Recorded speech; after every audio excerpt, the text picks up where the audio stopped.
Hello everyone, my name is Melanie. I'm making my first YouTube video under the request of Professor Hayward, Mark Hayward from Communication Department, York University. So this is a part of my assignment, and my assignment is conducting to the importance of online privacy. And the things that I will be addressing today will be the importance of consent, and what consent are we giving, and what kind of are we being informed that we're giving our consent.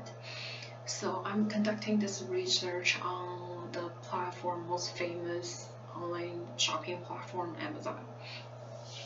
So there will be three major parts I will be breaking down. The first will be age, the second will be consent, and the third is kind of like a small project, a small like sub under consent, which is advertising, use of advertising. So under the age sectors there's a big question. So are you the age of 18? Are you under 18, or are you legally, are you at the legal age? So this is the major question that being asked to by a lot of platforms on internet right now.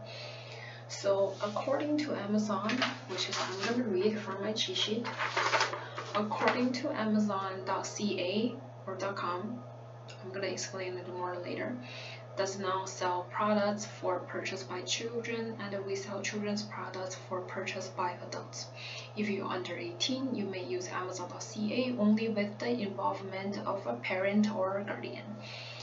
So if you're under 18, you're not supposed to be on Amazon. Not because you're not able to, it's just because you're not allowed to by their policy. And if you did purchase something, hooray, you already break the law that's set up by Amazon. And the second thing is consent. So it's kind of like the linkage before the first question. The first sector and the second sector is the question that I want to ask for Amazon at the moment is, how do you know when we're setting up a profile? How can you know that if we're 18 or not? Because there is literally no place that asks me the question that says, I'm sorry, are you 18? Or check this box if you are under like above 18, and or some warning sign that says only can be used at a legal age. There is no place for me to check that. So my question to Amazon.ca at this point or .com is, if you are not allowing teenagers under 18 that use your website, how can we know? How can you know? No place for us to check, no place for you to know as well. Maybe you will know, but we won't.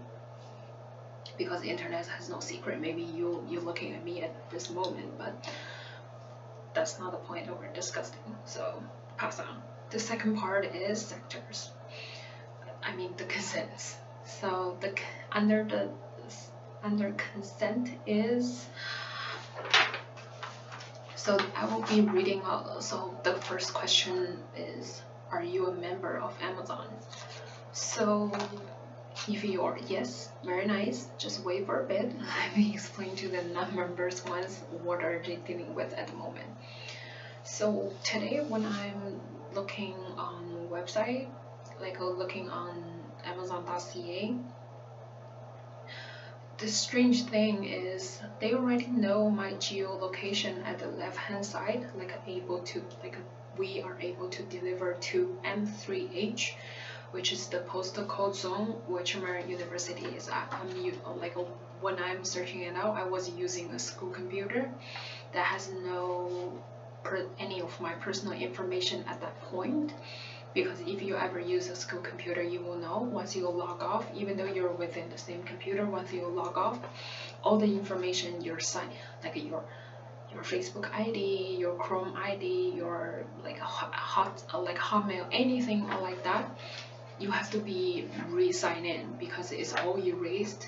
And but at that point, I haven't signed into anything yet, but it's already been giving out to Amazon.ca than my geolocation. Well, through I was surprised, but in a certain level I weren't. After looking at their consent form, I realized as us non-Amazon members, as long as we enter the Amazon.ca the site, we are giving out their consent of them to taking certain part of our personal data. For example, IP address, they are giving you a case number as you are a non-member of the Amazon.ca, and there is literally no pop-up screen for us to know, or any chance to let us know that, oh sorry, we are taking away your some level of your personal data. No point. So for those who are a member of Amazon, okay, so I'm gonna read you to this very creepy part of consent that is being conducted by Amazon. So this is what it is. So you provide most such information when you search, buy, post, participate in a contest or questionnaire, or communicate with customer service. For example, blah blah blah blah blah blah. Not important. Most important part is, as a result of those actions, you might supply us with information such as your name, your address, and your telephone number. Credit card information. Okay, important. Star mark. Name of people to whom purchase has been shipped, and including address and telephone number. Names of the people listing in the one-click setting. You can look it up on Google, and the content of reviews and emails to us, and financial information. So at this point, it's really creepy. Is at personal level, from my point of view, I already given up on a major online platform take my information, my name, my address, my telephone number, anything that's available to them, they will take it away. I'm used to it, and I'm okay with it, because it is a part of the sacrifice of me using their platform for free.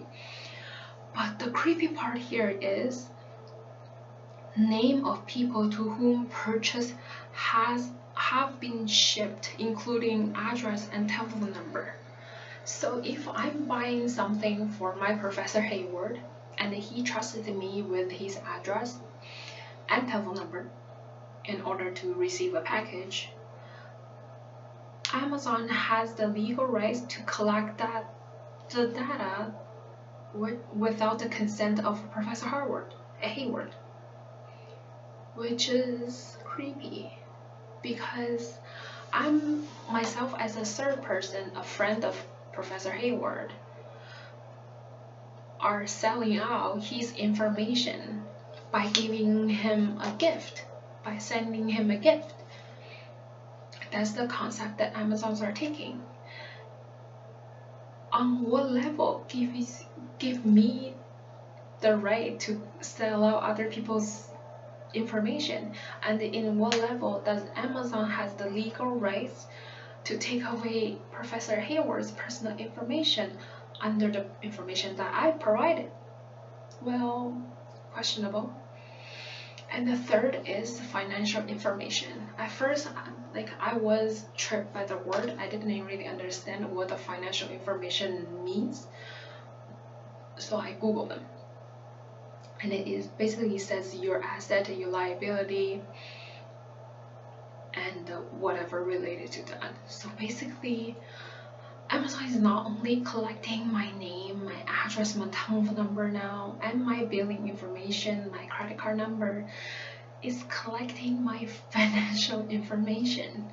So think about this. So when you're searching online, oh, I want to buy a gift, you're actually letting Amazon know how much you own, how much you don't own, how much you own other people, and how much you're in debt right now. So what? In a certain level, what? And which like which like I was so struggled, so I searched our government law. I'm like, there's definitely a law that restrain this.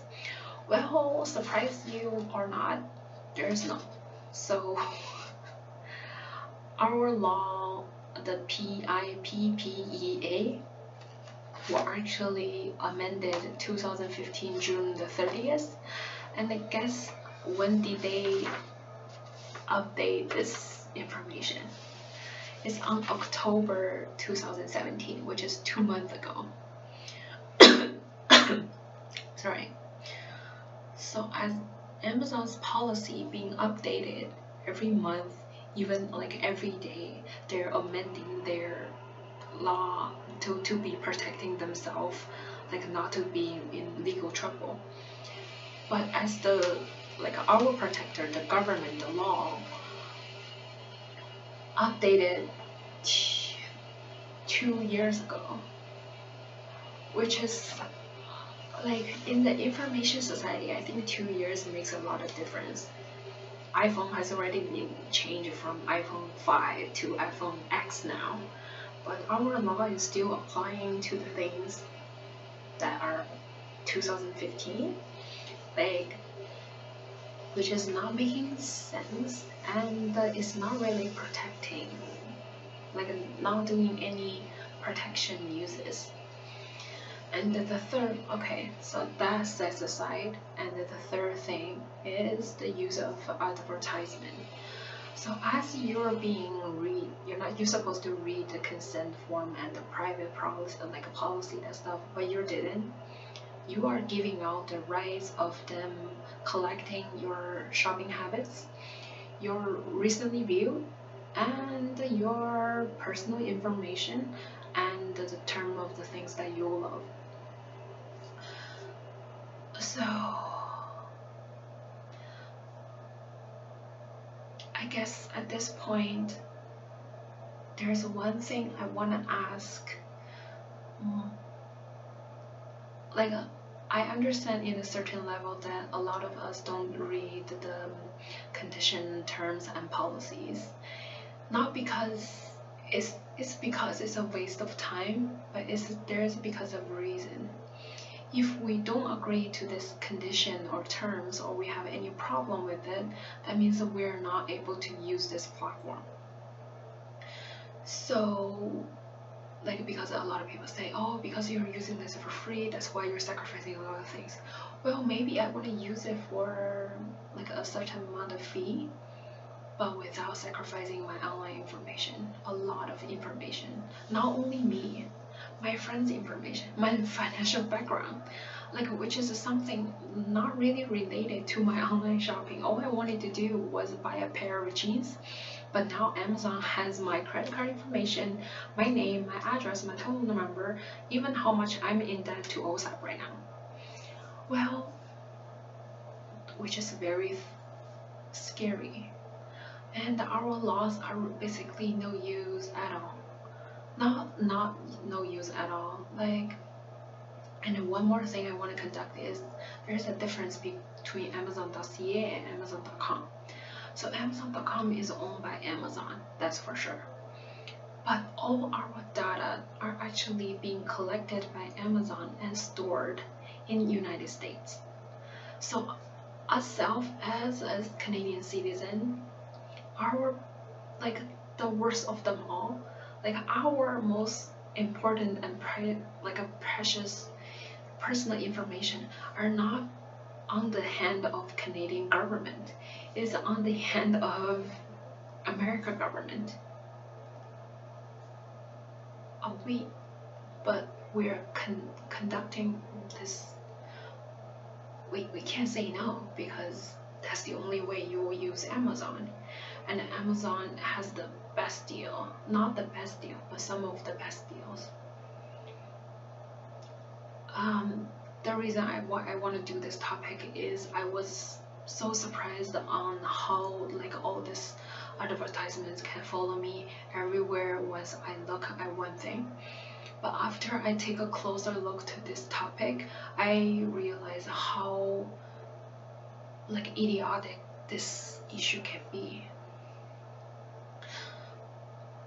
I realized how much we need to be fixed to our Canadian law, as the companies that are, as I said, amending their policy every day and every hour, but our Canadian law that's supposed to protect our personal information and privacy online didn't amend after 2015, which is, we can't really fight a war of information if our weapons are outdated and we don't have anyone that back us up.